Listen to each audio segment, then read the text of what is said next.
trial of a former SS member.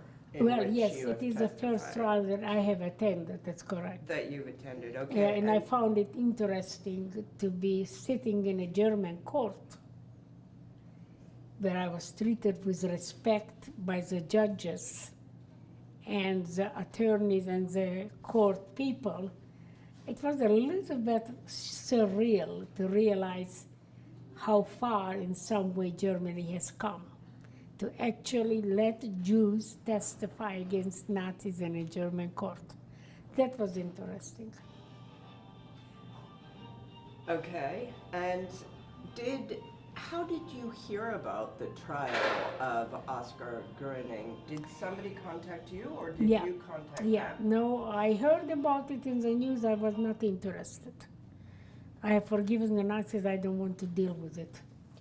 I received mid-September last year an email from my attorney, and that he wanted me to contact him, and I decided I was too busy, too many things to do, and besides that I forgave, so I didn't want to deal with it.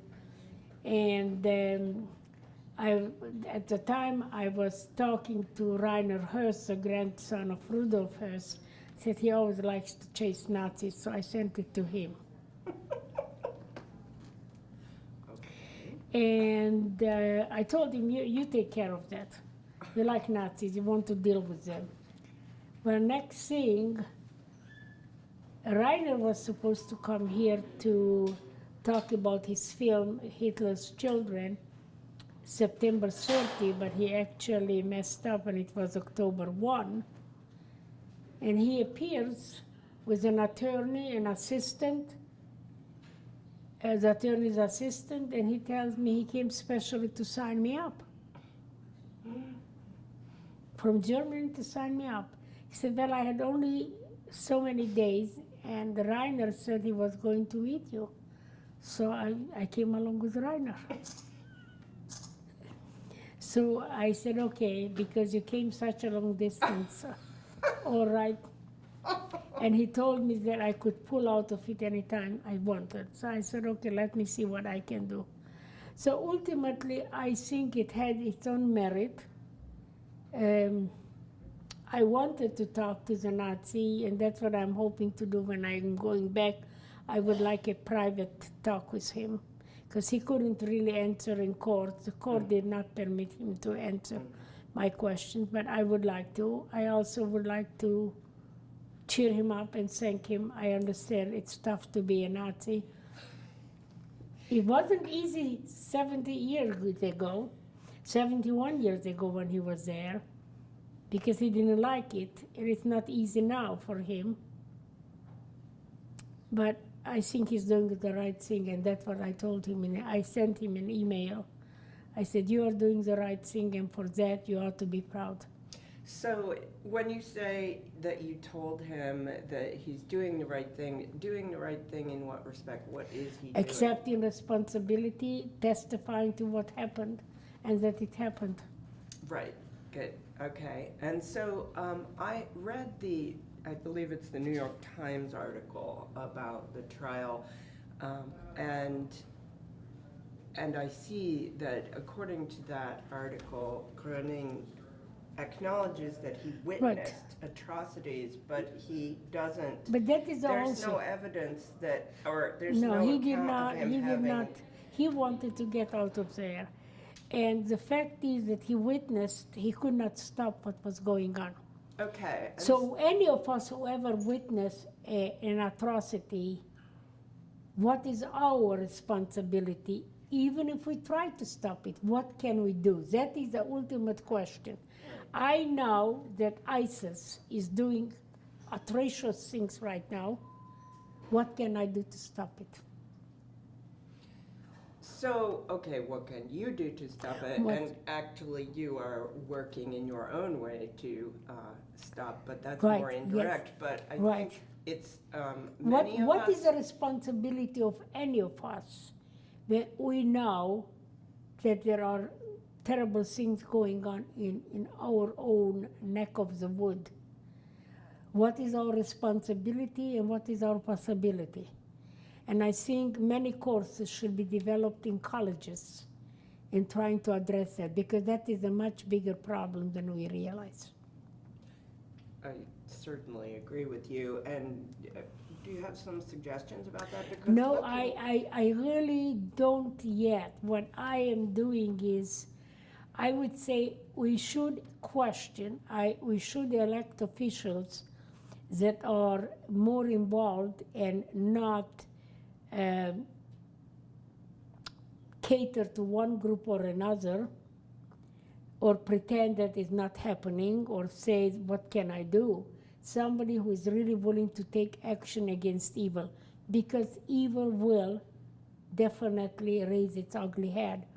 And just like we have a little poster in the museum, it says the only thing necessary for the triumph of evil is for good people to do nothing.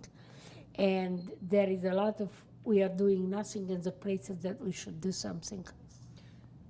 Yes. Now, I think what's interesting here, one of the interesting things is we're talking at two levels. On the one hand, we're talking about trying to prevent or have some influence on the doing of evil from a distance and in general. But on the other hand, it's clear from your exhibits in the museum, and certainly with respect to the trial of Oscar Gröning, that you're also very interested in encouraging people to think about how we individually might react or respond when we are ourselves intimately in that moment of having to make a decision of whether to act. Yeah. Is there something we can do to prevent And also do something, but not lose your life, because protection of your own life, you have that right. You should stand up for your own life. Well, don't give your right.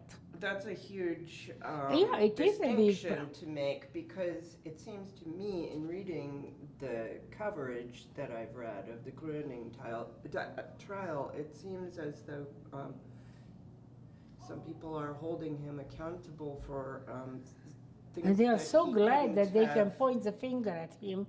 That is exactly what's bothering me about it, and that's the reason I'm going to make an effort to see him again.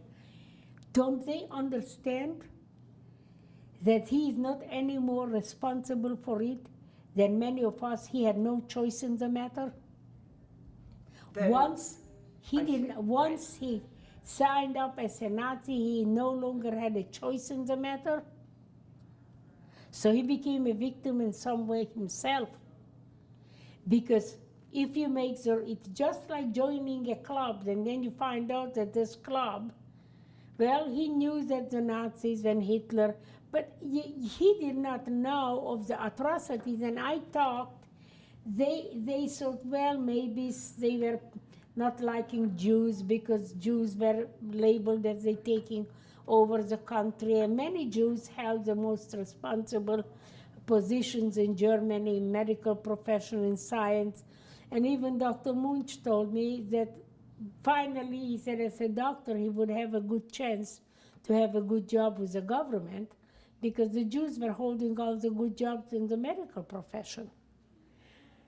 And then he realized when he arrived in Auschwitz that that was not the place that he wanted to be in. And first of all, he refused to do selections. Now, Oscar Gröning didn't even have to do selections. So he was going to collect the loot. Well, that is terrible. I think he did maybe a pretty good job, but he wanted transfer. Right. Which means he didn't really like it there, let's be honest. Right. And it is so easy to condemn. And society, this is what I said in one of my articles, society is so willing to be angry and will not ever accept any gesture of kindness. Why are we so eager to be angry and point fingers and never accept an act of kindness? What is wrong with us, with the world? And that is my question. when you say we're not willing to accept an act of kindness, are you referring to something specific? I'm referring to my specific act of kindness toward Groening or toward Nazis or toward people that the Jews and the survivors hold so guilty. Are we that innocent? All of us? I think what the problem, but the way they're educated to hold on to pain and anger, and that is okay. But to go up to a Nazi who is willing to testify at age 93, oh, he deserves it. He was 22 years old and wanted out of that hell. He didn't have any more of a chance to get out of there than we did. So did he have a choice in the matter? I don't think so. Okay, so I did have one question. I noticed in the New York Times article that Groening is quoted as expressing Moral regret. Well, okay. Moral he talks about the responsibility. distinction between moral and criminal culpability. Do you have something No, to say I about think that probably what he would say, in my opinion, moral, because when he joined the Nazi Party, he thought that they were going to be against Jews. He didn't know that it was a mass murder. But he knew, or might have known, of some activities against the Jews. But somebody had to be blamed for what was going on in Germany. And when you're not very well informed, and when the propaganda is all in the way it was, at age 21, 22, it might look okay. Somebody has to be guilty for our terrible situation. But we all, if we do something, join a place where we realize it's wrong and we want to get out of it, we hopefully can. But what if we can't? Right. And that is the million-dollar question. If you get involved in something that you realize it's terribly wrong, and you cannot get out of it once you're in it, what can you do? And how much is your responsibility for what's happening? And this is what I don't think that it's being addressed. The Germans are gun ho on putting some Nazi on trial. They are not putting on any of the famous criminals because they are not going to come forward. Groening came forward because he wanted to fight the revisionists. Okay. He's been in the news for quite some time. So he said, yes, it happened. I was there. You cannot deny it. So they knew about him, and so they decided to put him on trial. Oh, punish him for trying to help. Okay, well, now that you're back in Terre Haute, when you think back on the experience of the trial, is there one moment that stands out in your memory? Well, the fact, and I'm looking at my own experience, to be sitting in a German court, and I looked around, and I said, wow, would that have been possible 71 years ago, 72 years ago? How would, I mean, that it's surreal, but to me it's always surreal going to Germany, because I know that if I would have been there 71 years ago, they would have arrested me and taken me to Auschwitz, but I was arrested and taken to Auschwitz anyway.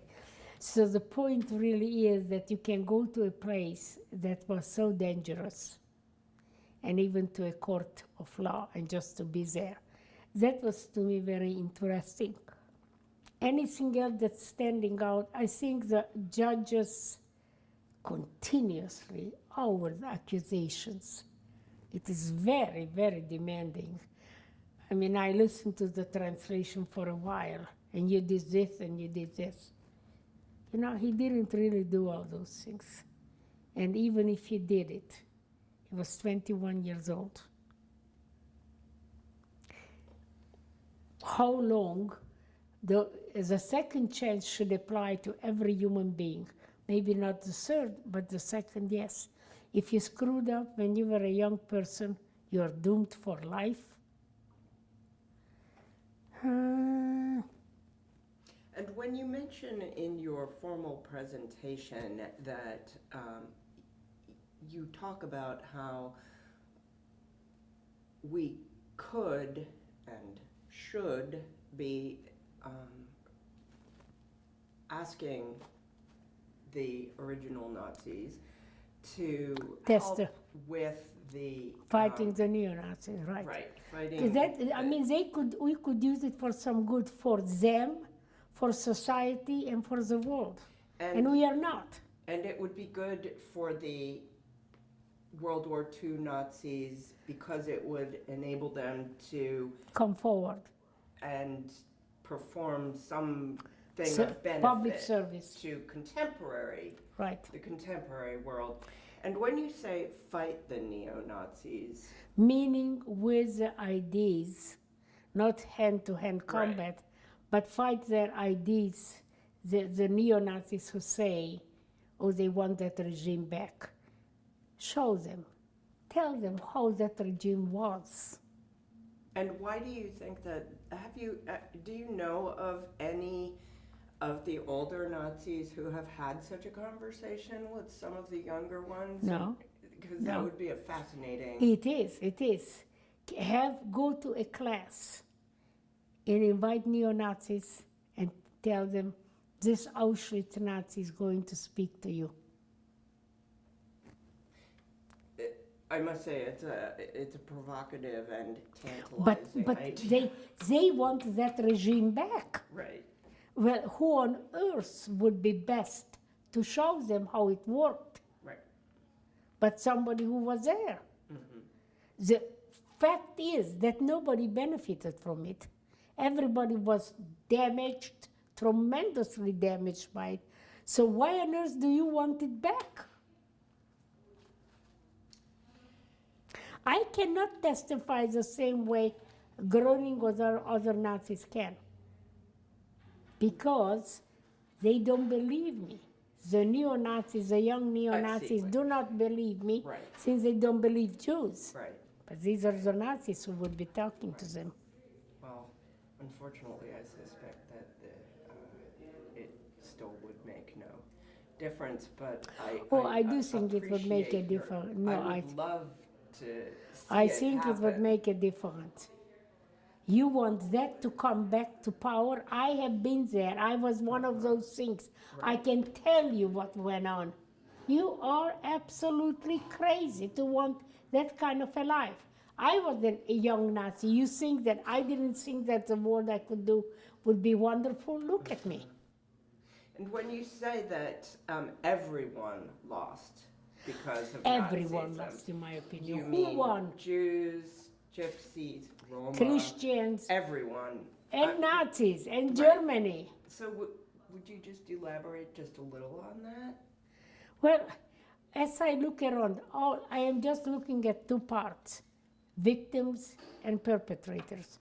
And victim, I can tell, I lost, when I counted with my sister last time we met, we still knew long before she got sick. So we met one day and we said, let's count all the relatives. And we came up with 119 uncles, cousins, aunts, grandparents, sisters, and parents. So it was 119 that we could enumerate. I couldn't today. In addition to that, they took away all our land, all our property. They took away everything. The only thing that I had going for me was my will to live and torn clothes on my back was filled with holes. So that's all I had. And the will to live one more day. When you are looking at the world, there was a tremendous poverty after the war, where I lived in Romania. So the world was divided between the East Bloc and the West Bloc. Those who were given to Stalin or to communism, because there was a deal made with Roosevelt that they divided the world up. And those who ended up in the communist bloc, they had tremendous poverty. And the poverty went on many places for 40 years until it broke up for 50 years. What on earth did those people do to deserve that? So, but wars, that is what wars do, terrible. There is never anything good for anybody. I cannot think of one single person who benefited from it. Maybe some speculators, but I don't even understand that. So there isn't one. I mean, I can see in the United States paid tremendous money, collected money for war bonds. And there are, if you go to Normandy and you see the cemetery filled with bodies, you can see that people paid a heavy, very heavy price. That they were willing to die for freedom, yes. And they should be recognized for that. But do we want that again? What does the world want? Because if we want freedom and peace, we are doing it the wrong way. First of all, the people who are now the threat to the world, they are not any nicer than the Nazis were. And we are going to have to use the same tactics, saying, oh, like, let's just ignore them, maybe they will go away. No, they will not go away. Why did they become that way? That is a very good question. They were raised to hate. I was not in charge of raising them. And I don't know how we can change that. Everybody is going to be envious of American and of free people if they are not free. And sadly, most of the young people born in many Muslim countries are never given an opportunity to be free.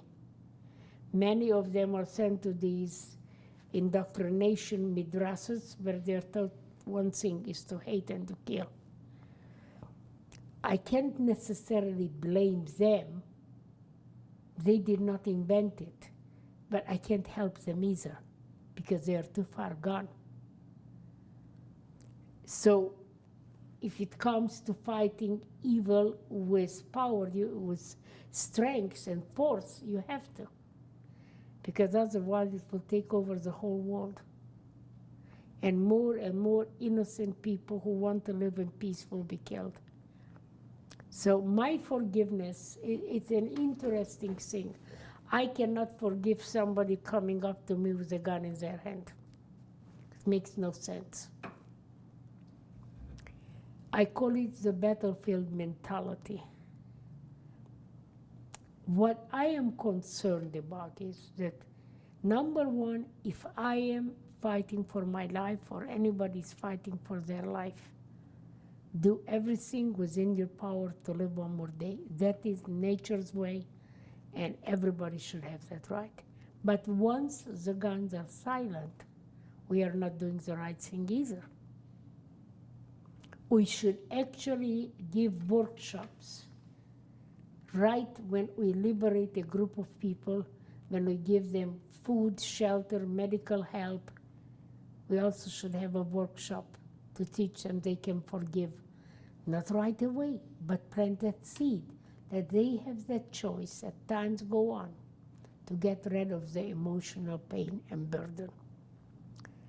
And that is what I hope to do in some way. I mean, my whole idea is so revolutionary, And why should it be? Why shouldn't everybody want to heal the victim? That should be their choice, to have a chance to heal from the pain of the past. But that is what I see. I know what I see is not good enough. And I am just invited to lecture in Israel next January to a professor who developed a course about forgiveness in Israel. That should be interesting, because the Yes, Israelis are very indeed. angry. So this is where I feel that we all have the choice to change, number one, our own life.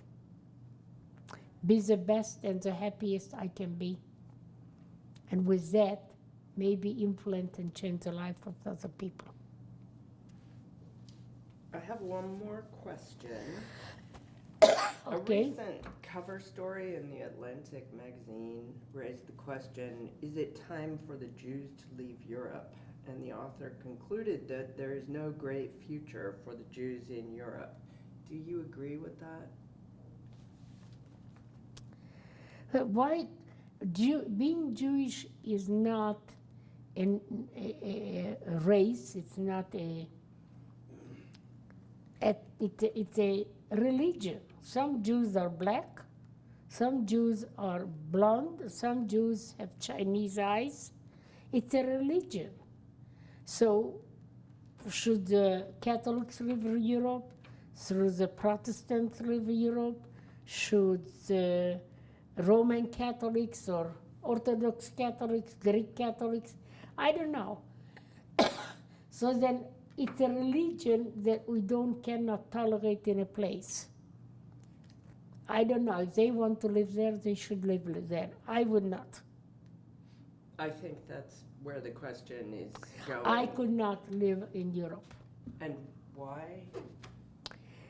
I am too old, and I don't want to be faced with living in Paris and seeing people killed for being Jews, or in Greece, or in France. In France, Jews have very little rights.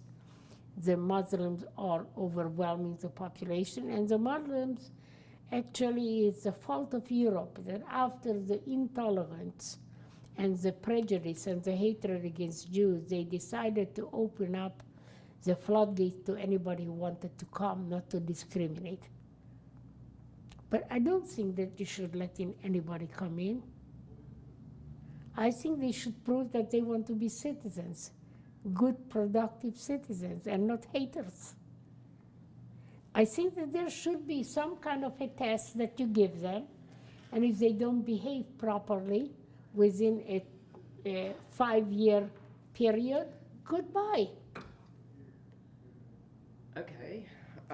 I mean, that is, how on earth in the United States, we let everybody in? So we let in people who want to chop our heads off? I had to prove that I was of good moral character, and I was already married to an American, and I still had to prove that I had no bad things in my background. And after 5 years of living here, I applied for a citizenship. And I had to have people testify that I was of good moral standing. Not anybody should have a citizenship, because people do want to come in. But I think, really, self-preservation, you have a chance to be a citizen. And that's all anybody should have. An opportunity, if you prove yourself that you want to, that you care, that you're honorable, and you work hard. So how do you like living in Terre Haute? Oh, I like living in Terre Haute. I have lived here now 55 years, but it wasn't always like that. Actually, I had a very tough time at the beginning. And But I why don't. was that? What? Why? Well, because I had an accent, and that you cannot get away from, and people were not that willing to be nice to people with accents. Yeah, I was treated with prejudice. So do you think that that has changed much? And I mean, I can certainly imagine that with you having the Candles Museum, that you I have think been a that part people of that are change. proud to have me in Terre Haute. Mm-hmm. And at one time, people were probably thinking that they were more ashamed to have somebody like me. What has changed is educating the people. We can educate people of all sorts. I tell, for instance, I sold a house to a young couple, mixed marriage. Actually, I bought the house for them because they had bad credit, and I sold it to them on contract. That's I great. done a couple of those, but not too many. But anyway, so they moved into the house, and they wanted the house in a mixed neighborhood, but more white than black. They were mixed marriage. She was white, he was black. So basically, that was a good neighborhood for them. And 2 weeks later, I'm getting a notice from the city that the yard is not cut. So I go out to the property. I said, why didn't you cut your yard? Well, we've been busy. I said, here, you have an opportunity to help form the opinion of black people. You have to educate your neighborhood. Please do everything perfectly well. Don't look for excuses, because everybody is watching you like a hawk. So be the good ambassador of your race. Don't expect them to bend backward. And I said, I put my money in you and my faith in you. I don't want to ever get an other reprimand from the city that you didn't do the right job. But you also have a responsibility to educate the rest of the people. I never had any problem.